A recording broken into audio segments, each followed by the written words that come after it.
Hola, soy Rubén Casabian, pastor de la iglesia Jesús 100% Vida en Buenos Aires, Argentina. La Biblia dice que sin fe es imposible agradar a Dios. Y esa fe viene a nosotros a través de oír la palabra de Dios. Por eso en esta hora yo quiero animarte para que puedas estar escuchando este mensaje de la palabra de Dios y tu fe pueda crecer, desarrollarse y madurar y de esta manera puedas vivir una vida plena, abundante. Tengo una palabra de parte del Señor en esta hora y yo quiero invitarte a que puedas abrir tu Biblia en el libro de Primera de Samuel, capítulo 1.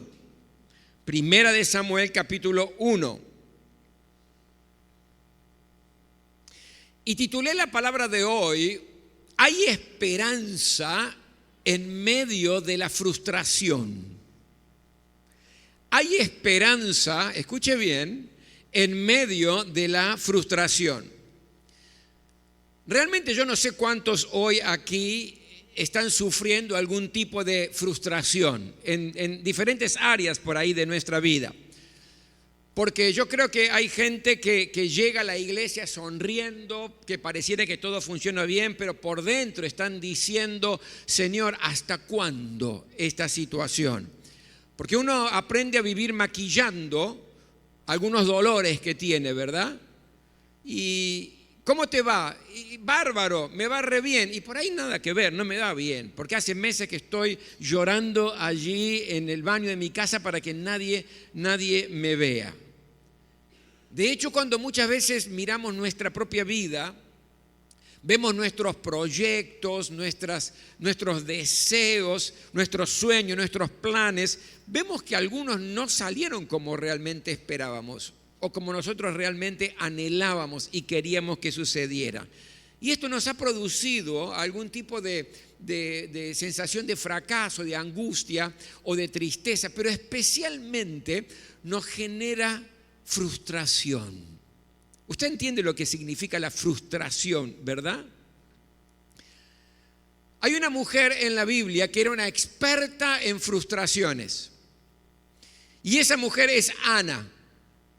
Y la historia de esta mujer está en 1 de Samuel capítulo 1. Y yo les voy a tratar de comentar en esta hora cuál era la situación y cómo ella encontró esperanza en medio de la frustración que vivía. Ana deseaba con todo su corazón tener un hijo. Anhelaba con todas sus fuerzas, pero no podía tenerlo. Era estéril. Entonces, ¿qué? Lloraba, se angustiaba, se entristecía, no comía, había amargura del alma, dice. Es decir, estaba viviendo una frustración terrible. Anhelaba, deseaba un hijo y sabía que no podía tenerlo humanamente hablando. Su marido se llamaba Elcana. Elcana, su marido, la amaba mucho más a Ana que a su otra esposa, que era Penina, que sí le daba hijos a él. Pero no solamente Ana sufría la frustración y el dolor propio, sino también de las presiones externas que ella experimentaba. Por ejemplo, Penina, digámosle su rival, la otra esposa de Elcana, sí le daba hijos y se burlaba de Ana. Se burlaba porque ella le daba hijos y Ana no podía. La avergonzaba. De alguna manera la irritaba a Ana por la esterilidad que ella tenía. Por otro lado, estaba su esposo Elcana, que trataba de alguna manera de conformarla y le decía, Ana, yo te quiero a vos mucho más que a la otra esposa que tengo, Penina, aunque ella me da hijos, pero yo te amo mucho más a vos. ¿No es mejor mi amor que 10 hijos? Y trataba de que Ana se quedara conforme. Por otro lado aparecía Elí, que era el sumo sacerdote, cuando iban allí al templo. Y de pronto la ve moviendo sus labios con amargura y pensó que estaba borracha. Y agarra y le dice, Ana, anda, digerí tu vino y volvé, por favor. Es decir, la juzgaba sin saber lo que estaba pasando con esta mujer. Es decir, frustración aguda de anhelar, de desear algo importante, bueno, que alegraba su corazón, pero no poder conseguirlo. Ahora, todo este dolor Toda esta situación fue derrotada cuando Ana recibió una palabra de parte de Dios a través de Elí. ¿Y cuál fue la palabra? En el versículo 17 que usted tiene allí en 1 Samuel capítulo 1 dice: Elí respondió y dijo: ve en paz, y el Dios de Israel te otorgue la petición que le has hecho. Le dio una palabra profética, un deseo profundo. Anda en paz, Ana, y que tu Dios, te pueda otorgar este anhelo y este deseo que te está frustrando. Claro, cuando escucha esta palabra cambió el ánimo de esta mujer. Cuando escucha esta palabra volvió a comer, ya no estuvo más triste, renació la esperanza en su corazón. Y esa esperanza y ese renacer luego se transformó en la realidad, porque allí nació Samuel, que Samuel fue uno de los grandes profetas de parte de Dios para el pueblo del Señor. Si estás angustiado por alguna razón, si hay tristeza en tu corazón en esta hora, si hay situaciones que te están amargando y que te están llenando de frustración, la palabra de hoy es para vos. Es para que puedas atesorarla, porque esta mujer, Ana, nos enseña de qué manera podemos renovar la esperanza frente a una frustración que estamos atravesando en la vida. Y frustraciones grandes, frustraciones que están relacionadas a que humanamente no es posible solucionarlo. ¿Cuántos me están entendiendo? Digan amén. ¿Cómo podemos tener esperanza en medio de una frustración, en medio de una crisis? En primer lugar, mi querido, hay esperanza en medio de la frustración cuando no aceptas el fracaso, cuando en realidad no te conformas con la situación que te está frustrando. Fíjense versículo 10 y versículo 11 en 1 Samuel capítulo 1. Dice: con gran angustia comenzó a orar al Señor, habla de Ana, ¿no? Y a llorar desconsoladamente.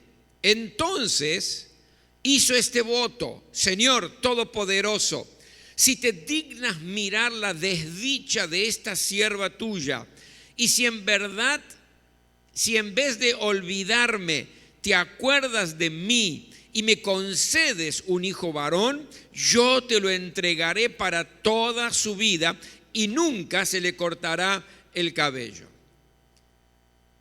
No está aceptando la derrota, no está aceptando el fracaso.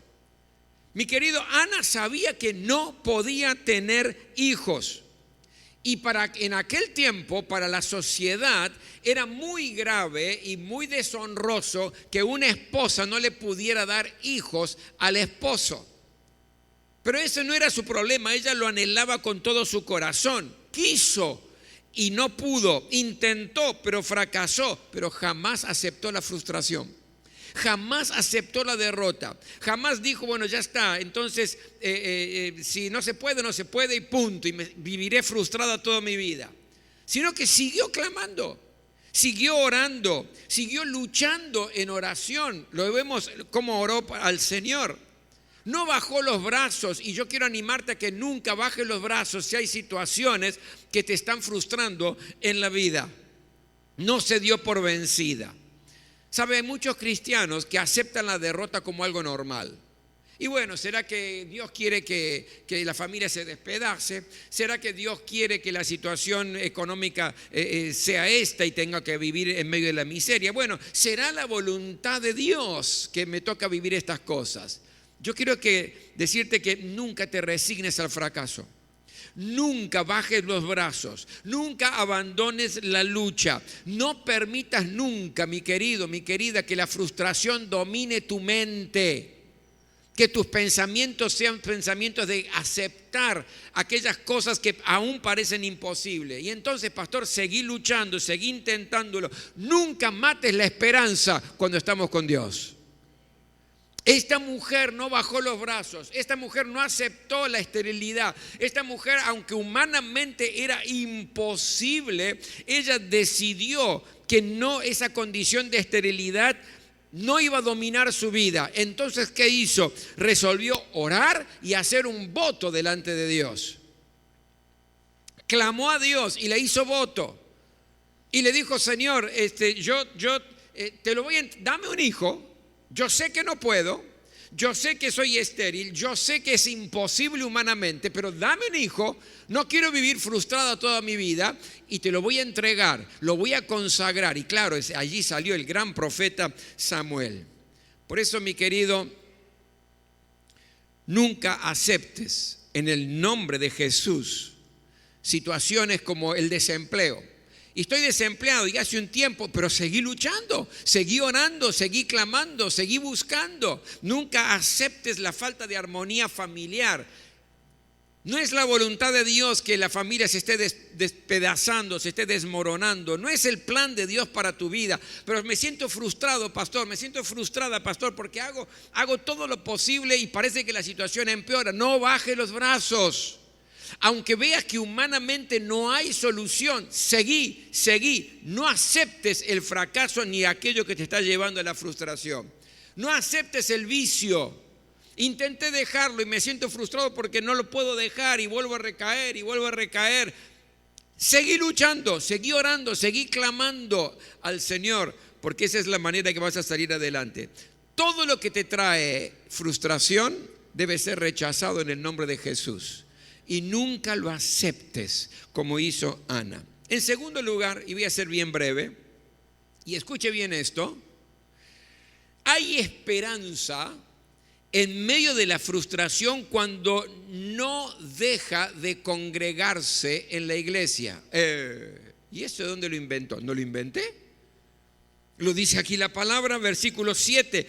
Cada año cuando iban a la casa del Señor, cuando se congregaban. ¿Qué significa esto? Que a pesar de esta situación complicada que Ana vivía y que le llevó mucho tiempo porque se sentía frustrada porque no podía tener hijos, que se sentía triste, que no comía, que se angustiaba en su alma y estaba frustrada, a pesar de eso nunca dejó de ir a la casa de Dios, nunca dejó de congregarse. Claro, no llegaba a la iglesia feliz, no llegaba al culto contenta diciendo gloria, no, llegaba triste, llegaba como una mujer que estaba rota, llegaba como una persona que estaba lastimada, una persona que estaba frustrada, llegaba de esa manera, pero llegaba y estaba. ¿Y por qué estoy enfatizando esto? Porque hay una tendencia en el mundo cristiano y es el de dejar de congregarse cuando de alguna manera uno se siente triste o tiene un problema o hay alguna crisis que está atravesando. Entonces no me congrego, me quedo en casa, me meto en la cama, me deprimo. Pastor, estoy demasiado triste para ir a la iglesia. O pastor, no estoy de ánimo para estar en un culto. O pastor, tengo muchos problemas como para ir a la iglesia. Cuando en realidad el ejemplo de Ana es maravilloso porque ella, a pesar de su situación, nunca dejó de congregarse. Y cuando estás mal, cuando estás angustiado, cuando estás triste, cuando estás deprimido, cuando estás enfermo, cuando estás desanimado, cuando estás en problemas, es cuando más tenés que estar en la casa de Dios. Ahora, ¿por qué? Porque todo lo que acontece en un culto en la casa de Dios desata bendiciones sobre tu vida. Y te lo voy a probar. En los tiempos de alabanza hay poder de Dios que se manifiesta sobre tu vida. Cuando estamos alabando, cuando estamos cantando, cuando estamos exaltando al Señor. Porque dice la Biblia que Dios obra, Dios se manifiesta en medio de la alabanza de su pueblo. Cuando estamos alabando se cambia nuestro enfoque. Dejamos de enfocarnos en el problema que nos está frustrando, en la situación que nos está angustiando y centralizamos nuestro foco en Dios, que es aquel que tiene todo bajo control. ¿Me estás siguiendo, verdad? Pablo y Silas estaban en la cárcel. Y en lugar de tener una charla de queja uno para con el otro, diciendo somos siervos del Señor, ¿qué hacemos acá? Dios se olvidó de nosotros. En lugar de tener esa charla de retroalimentación de negativa y pesimista, ¿Qué hacen Pablo y Silas? ¿Qué dice la palabra? ¿Empezaron a qué? A alabar al Señor, a cantar y adorar al Señor, y fueron liberados de la cárcel. El rey Josafat, rey de Judá, en un momento determinado se reúnen varios ejércitos para levantarse en contra del pueblo de Dios, el pueblo de Judá. Y Josafat humanamente nunca podía ganar esa batalla porque eran muchos los enemigos y eran varios ejércitos que se habían levantado contra el rey Josafat. ¿Y qué hizo el rey Josafat? ¿Usted sabe? Delante de su ejército puso adoradores, puso gente con instrumentos e hizo que el pueblo de Dios alabara. Y cuando Dios vio esa situación, confundió los ejércitos enemigos que se destruían entre sí. Y el reino de Judá ganó esa batalla sin haber peleado, simplemente alabando a Dios. ¿Por qué? Porque hay poder en la alabanza. ¿Cuántos me dicen amén a eso? La alabanza rompe la desesperanza. La alabanza, mi querido, fortalece el corazón. Nos recuerda quién tiene el control de nuestra vida. Por lo tanto, en lugar de quedarte en casa cuando estás con un problema, en lugar de quedarte en casa cuando estás deprimido o estás angustiado y demás, ahí metido en una cama o de alguna manera haciendo que los pensamientos den vuelta en tu mente siempre pesimista y negativo, en la casa de Dios, congregándote, se libera la alabanza al Dios y Dios obra en nuestras vidas. Pero también en la predicación, en el tiempo de predicación, Dios te habla. Dios habla a una situación determinada de tu vida. ¿Cuántas veces llevo muchos años predicando y cuántas veces se acerca personas, pastor, ¿quién le contó la historia de mi vida? Porque usted habló justo lo que me está pasando. Nadie me la contó, pero es lo que Dios hace. Dios obra y te habla profundamente en el momento de la predicación. ¿Y qué pasa? Tu fe empieza a crecer, porque la fe viene por el oír, ¿qué? La palabra del Señor. Entonces tu fe en Dios, tu fe en las promesas del Señor va aumentando. La predicación te ayuda a conocer quién es Dios, qué puede hacer Dios a favor de tu vida. En realidad la predicación es la que nos guía para tomar decisiones sabias. La Biblia dice, lámpara es a mis pies tu palabra y lumbrera a mi camino. ¿Qué? Tu palabra. ¿Para qué necesito iluminar mi camino? Para no tropezar, para no irme a la banquina, para mirar dónde están los pozos en la vida y evitar los dolores y las situaciones complejas que la vida muchas veces me presenta. Es decir, estar en la casa de Dios en los peores momentos de tu vida te ilumina y te da convicciones a través de la palabra y nos desafía a vivir mejor. ¿Y qué decir en cuanto a la oración de fe? La oración de fe mueve la mano de Dios. La oración de fe hace que lo que Dios ha prometido comience a cumplirse. La oración de fe que hacemos en el culto nos enseña a depender de Dios, a depender de Él. Desata la bendición porque Dios es un Dios que responde tus oraciones. ¿Sabías? Dios es un Dios que responde. Y responde, según el libro del Apocalipsis, responde con poder sobrenatural del cielo sobre tu vida. Miren lo que dice el Salmo 84. Le leo algunos pedacitos. Miren lo que dice acá. Bienaventurados los que habitan en tu casa, perpetuamente te alabarán. Y escucha ahora, versículo 6. Atravesando el valle de lágrimas, lo cambian en fuente. ¿Quién? ¿Quiénes? Los que están en tu casa. Los que están en tu casa. Irán de poder en poder. ¿Quiénes? Los que están en tu casa.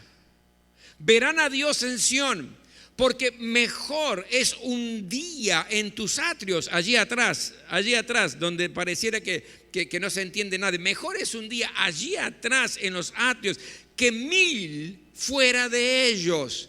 Escogería antes estar a la puerta de la casa de mi Dios que habitar en las moradas de maldad. ¡Wow! Palabra de Dios, no del pastor, es palabra de Dios.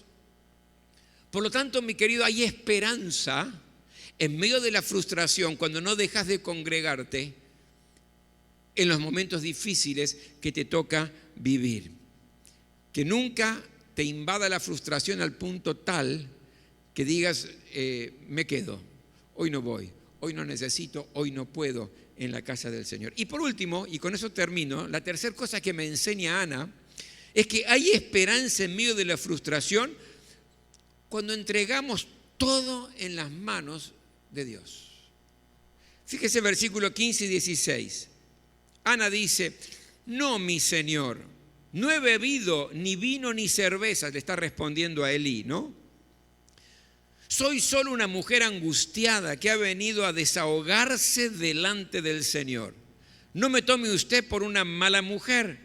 He pasado este tiempo orando debido a mi angustia y mi aflicción. ¿Qué está haciendo Ana? Está entregando todo al Señor. Yo ya no puedo más con esta situación. Esto que me hace llorar, esto que me entristece, esto que me está lastimando el alma, que me angustia en lo más profundo, yo ya no puedo más, Señor. Te lo entrego. Y si no somos capaces de entregarle todo a Dios, no podemos recibir todo lo de Dios. Y Dios tiene todo para tu vida. Echa sobre Jehová tu carga y Él te sustentará. No dejará caído para siempre al justo. Qué promesa maravillosa. Echando toda tu ansiedad en Él, porque Él tiene cuidado de ustedes, dice en el libro de Pedro. Por lo tanto, estamos hablando aquí que, me gusta este versículo, encomienda al Señor tu camino, confía en Él y Él hará. Y aquí me habla de entregarle a Él, dárselo a Él. ¿Qué te está frustrando? ¿Qué te está angustiando? ¿Qué te está lastimando el alma? ¿Qué te está doliendo el corazón? ¿Cuál es el problema que es una carga tan pesada que no podés llevar y que te tiene frustrado o frustrada en la vida? Échasela a Él, dejásela a Dios. El problema nuestro es que muchas veces se la prestamos y no se la dejamos. ¿Cómo, pastor? Sí, se la prestamos.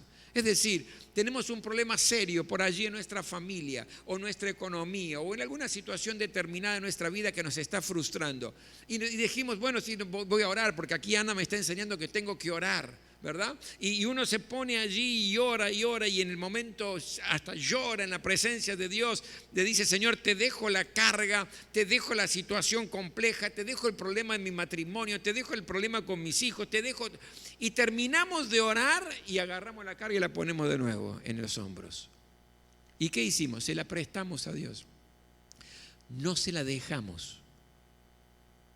¿Usted entiende, verdad, la diferencia? No se la dejamos. Echa sobre el Señor tu carga. Echa, dásela. Él se encarga de sustentarte.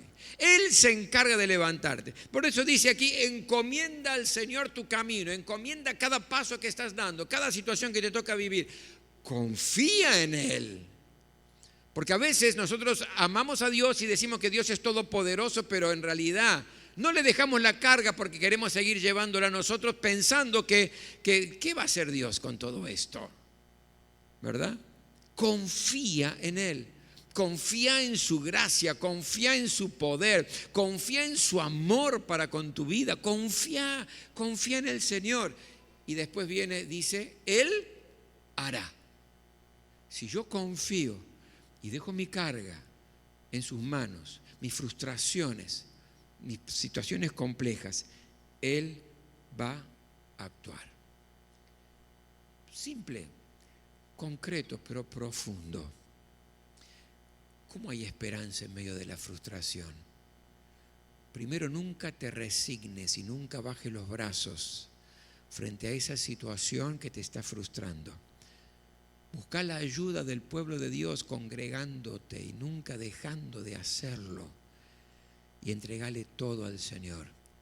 Confía en Él y Él va a obrar a tu favor. Nos ponemos todos de pie.